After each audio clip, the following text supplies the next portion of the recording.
ہمارا ڈیرا اسماعیل خان میں اپنا ادارہ ہے ہدایت النعمان مسجد کریمیہ، وہاں آیا، اس کے 3 بچے الحمدللہ تبلیغی جماعت میں تھے اور بالکل ٹھیک بچے تھے، وہ ان کو لے کر آئے تھے، حق کی جماعت ہے تبلیغی جماعت، ہماری جماعت ہے، یہ لے کر آئے۔ انہوں نے کہا ابا جی چلے اس سے بات کرو، مجھے کہنے لگا دیکھو میں صرف قرآن مانوں گا، زیادہ چیز نہیں مانوں گا۔ اب میں اسے پکڑ سکتا تھا، گدا حلال ہے کہ حرام ہے، تو وہ کہتا حلال ہے تو میں کہتا کھاؤ، اگر کہتا حرام ہے تو میں کہتا قرآن میں تو نہیں، گدے کا حرام ہونا قرآن میں نہیں ہے، یاد رکھنا۔ گدے حضور پاک علیہ السلام نے خود فرمایا کہ جو کہتے ہیں قرآن صرف مانو تو اسے کہو گدے کو حلال مانتے ہو، حرام قرآن میں تو نہیں ہے، تو پھر گدے کہا کرے نا۔ تو اس طرح ہم کئی چیزیں سمجھا سکتے تھے۔ میں نے یوں نہیں کہا، میں نے کہا چلو اس بندے کو سمجھائیں، میں نے کہا چاچا یہ بتاؤ تمہارا موقف کیا ہے؟ اب اس کا زہریلا سوال دیکھیں، اس نے مجھ سے سوال پوچھا، مجھے کہنے لگا بیٹا یہ بتاؤ جگہ بلڈنگ بن رہی ہے، بلڈنگ، اب بلڈنگ کے مالک کی بات مانے گے کہ مزدور کی بات مانے گے؟ اگر آپ سے کسی نے بات یہ کی نا، آپ سادے بندے، آپ کہیں گے بابا مالک کی مانیں گے، مزدور کی تھوڑی مانیں گے، لیکن میں سمجھتا تھا سپیرا سانپ کے ساتھ بیٹھے نا تو اس کا ڈنگ جانتا ہے، میں نے کہا مزدور کی مانیں گے۔ کس کی مانیں گے؟ فوراً حرام ہے، اس کے بندے بھی حرام ہوئے، بیٹے کے پتہ نہیں کہہ رہے مولوی کو گھیرنا ہے۔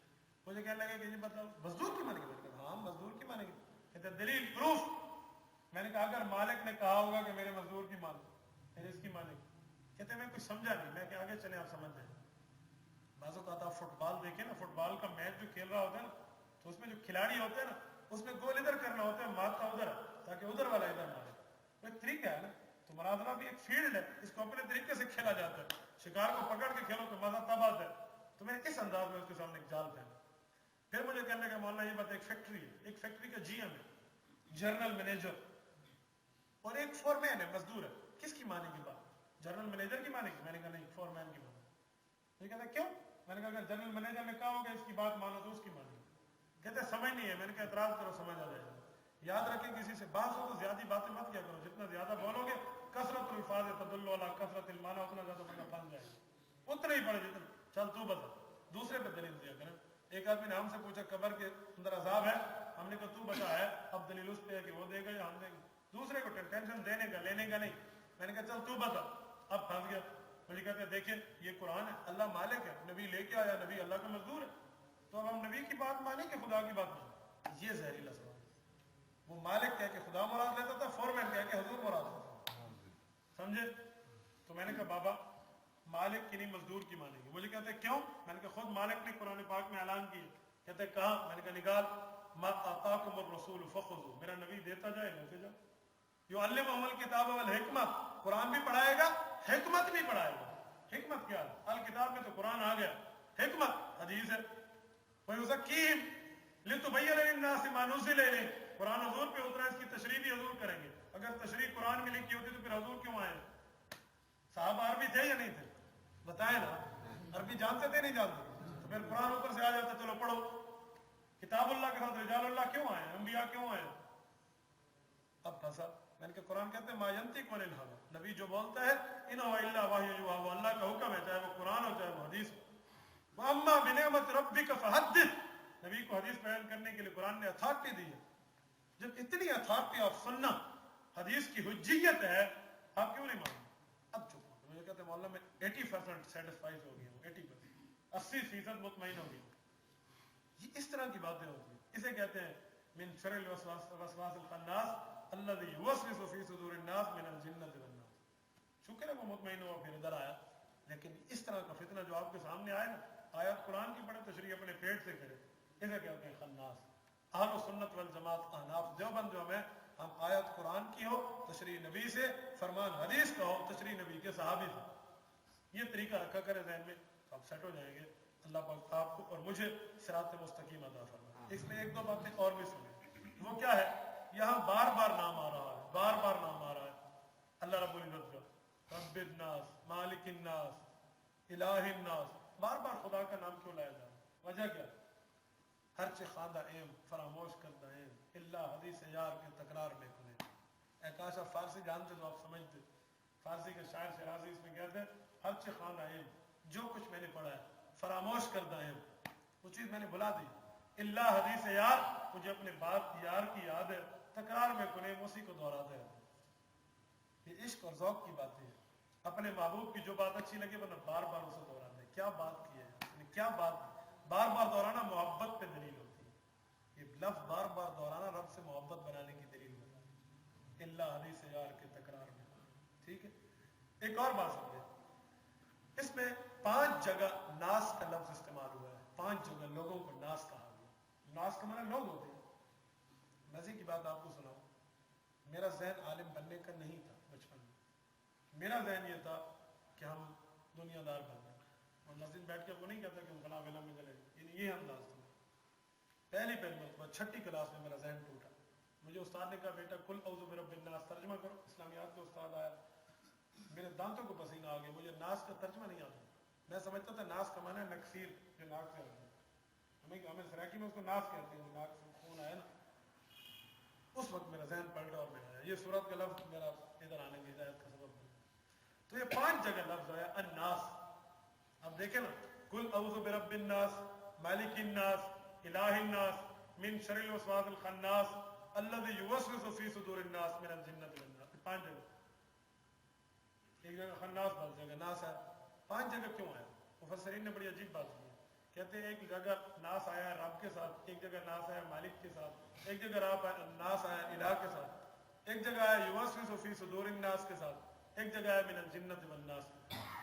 5 جگہوں میں لفظ ناس آیا. پہلی جگہ جو ہے الناس، اس سے مراد بچے ہیں، مسلمان بچے جن کی تربیت اللہ کر دے. کیوں؟ رب کی بات کی تو رب کا معنی تربیت، اور تربیت چھوٹوں کی جاتی ہے، تو اس سے مراد چھوٹے. دوسری جگہ فرمایا ملک الناس، بادشاہ ہے لوگوں. بادشاہ ہونا سیاست کی طرف اشارہ ہے، اس سے جوان مراد ہے. سیاست کام ہی جوان ہو گیا تو جوان مراد ہے، اسی لیے دوسرا ناس فرمایا. تیسرا کیا فرمایا؟ الہ الناس، لوگوں کا خدا ہے یا معبود کی عبادت کی طرف اشارہ ہے. بوڑھے مراد ہے کہ بوڑھوں کا کام ہی تو عبادت ہے، بس عبادت کریں آخری دور ہے. زہد اور اس کا یہ بوڑھے مراد. من شر الوسواس الخناس الذی یوسوس فی صدور الناس، لوگوں کے دلوں میں ڈالتا ہے. تو جو آدمی عبادت کرتا ہے اس کے دل میں وسوسہ آتا ہے. اس سے صالح لوگ مراد ہیں، نیک لوگ مراد ہیں، تو ان کی عبادت میں شیطان وسوسہ ڈالتا ہے. من الجنۃ والناس، 5ویں جگہ جو ناس ہے اس سے مفسد لوگ مراد ہیں، جو فساد پھیلاتے ہیں. یہ 5 جگہ ناس ہے، 5 جگہ مراد سے. ایک مفسرین نے یہ لکھا. ایک اور لکھا، کہتے ہیں یہ دیکھیں یہ سورت ناس ہے، وسوسہ ڈالا گیا. تو وسوسہ آتا ہے، عبادت میں وسوسہ آتا ہے، کیا کریں؟ اکثر لوگوں کو یہ بیچاروں کو سوال لاحق ہوتا ہے کہ ہم عبادت کرنے ٹھہرتے ہیں، ہمیں خدا کے لیے خیال آتا ہے، نبی کے لیے آتا ہے، دنیا کا خیال آتا ہے، ہمیں وسوسہ آتا ہے. صحابہ آئے تھے، مشکات جلد اول کی روایت ہے کتاب الایمان کی. صحابہ نے آ کر یا رسول اللہ، ہم نماز پڑھتے ہیں، عبادت کرتے ہیں، دل میں ایسا ایسا خیال آتا ہے، ہم چاہتے ہیں کہ کہ ہم ایک جل کر کوئلہ بن جائیں، اتنے وسوسے آتے ہیں. حضور نے فرمایا ذاک کا صریح الایمان، یہ تو پکا ایمان ہے. وسوسہ آنا ایمان کیسے؟ وسوسہ شیطان ڈالتا ہے، اور شیطان چور ہے. چور ہمیشہ بڑی مال والی چیز پہ قبضہ کرتا ہے. جہاں مال نہ ہو تو چور جاتا بھی نہیں. کسی بچے کو نہیں لوٹتا، بڑے کو لوٹتا ہے، بزنس مین کو، اس کے پاس مال ہے. تو وسوسہ آنا اس بات کی نشانی ہے کہ تمہارے دل میں ایمان ہے، تبھی شیطان وسوسہ ڈالتا ہے. بس وسوسہ سے توجہ نہ دو، اس کو چھوڑ دو، اپنا دین کا کام کرو، وسوسے آتے رہے. یہ ایمان کی نشانی. ایک اب ایک اور بات فرمائی کہ سورۃ ناس قرآن کا آخری سورت ہے. یہ آخر قرآن کے ساتھ اس کا ربط کیا ہے؟ کیا ربط ہے؟ تو بیان فرمایا پہلی سورت سورت فاتحہ تھی، دوسری سورت سورت ناس ہے. فاتحہ میں اللہ نے فرمایا تھا الحمدللہ رب العالمین، خدا کی تعریف، الرحمن الرحیم، مالک یوم الدین، ایاک نعبد و عبادت و ایاک نستعین، استعانت، صراط اللہ، اہدنا الصراط المستقیم، سیدھا راستہ، غیر المغضوب علیہم ولا الضالین، بیمانہ والا راستہ نہیں، انعمت علیہم، نیک لوگوں والا. تو یہ دعائیں مانگی تھی، عبادت کی بات کی تھی، مدد کی بات کی تھی. تو شیطان آئے گا کبھی مدد خدا سے ہٹا کے کسی اور پہ، استعانت خدا سے ہٹا کے کسی اور پہ، عبادت خدا سے ہٹا کے بت پہ، اس طرح کام کرائے گا. تو آخر قرآن میں رب نے سورۃ الناس اتاری کہ شیطان سے خبردار رہنا، شیطان سے خبردار رہنا. یہ آخر قرآن میں ربط ہے. میں نے چند باتیں گنی چنی آپ حضرات کی خدمت میں عرض کی ہے. ایک چھوٹی سی بات کر کے بات کو ختم کرو. من قال فی القرآن برأیہ وإن أصاب فقد أخطأ. حضور پاک کی روایت ہے قرآن میں کوئی آدمی سچ بھی بولے بغیر علم کے تو غلط بولتا ہے. میں نے اپنی طرف سے کوئی بات نہیں کی، مفسرین نے جو لکھا، علماء نے جو بتایا وہی بات پیش کی ہے. اگر اس میں خدا نخواستہ کچھ کمی ہوگی، شریعت کے بارے میں کچھ اوپر نیچے ہو گیا، میں آپ سے بھی اللہ رب العزت سے معافی کی درخواست کرتا ہوں. اللہ معاف فرمائے، ہماری اصلاح فرمائے. آخر دعوانا